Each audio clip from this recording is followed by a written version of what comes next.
What is the strangest thing that happened to you that you can't logically explain? 1. When I was in college, a drunk dude fell from a third-floor balcony and got up and walked away like it was nothing.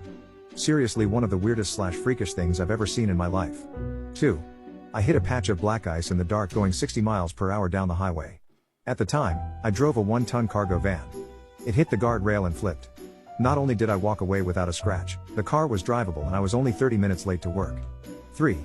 Had a dream that I got a phone call saying my brother that I haven't seen in 10 years had passed away. 2 days later I got a call that he actually had. 4. I used to fence, the sport. I was at a tournament and had just started a bout against a competitor. You win the bout by being the first to 5 points. I score what I believe to be first point, but the official indicates the match is over and I've won. I stood there confused for a second, but my opponent seems to agree and salutes and approaches for a handshake, so I go along with it. I check the scorecard and it says I've won 5-2. Totally lost probably 4 or 5 minutes of time. Hasn't happened since to the best of my knowledge, but it's been 20 years and I still wonder what happened. 5. Both of my lungs collapsed at the same time, almost over 50% collapsed, and I was walking around like I was perfectly normal. Until I decided to go to the ER for bubble sounds in my chest. None of the doctors could figure out why this had happened to me. They didn't know how I was just up and walking around and laughing. 6. I once shut my ear in a car door.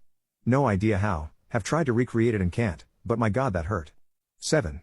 When I was like 8 I had a battery-operated lamp that worked for like a week with no batteries in it. 8. When I was 10 I had a radio and beanbag chair in my room.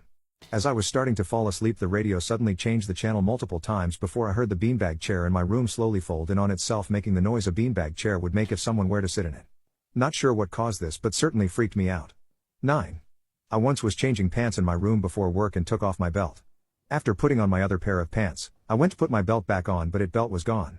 No one else was in the room and I spent a good 10 minutes looking for it as I had simply set it on the floor. It's been 10 years and I've never seen that belt again. 10. Long story short, I lost a jacket at a roller rink when I was in 3rd grade. I had a lucky rabbit foot in the pocket that I bought at the skate shop inside. Months later, my mother, who is adopted, found her birth mother and her half-sister. The first time I went to my newly found aunt's house, she said she had a jacket that might fit me. It was my jacket, rabbit foot still in the pocket.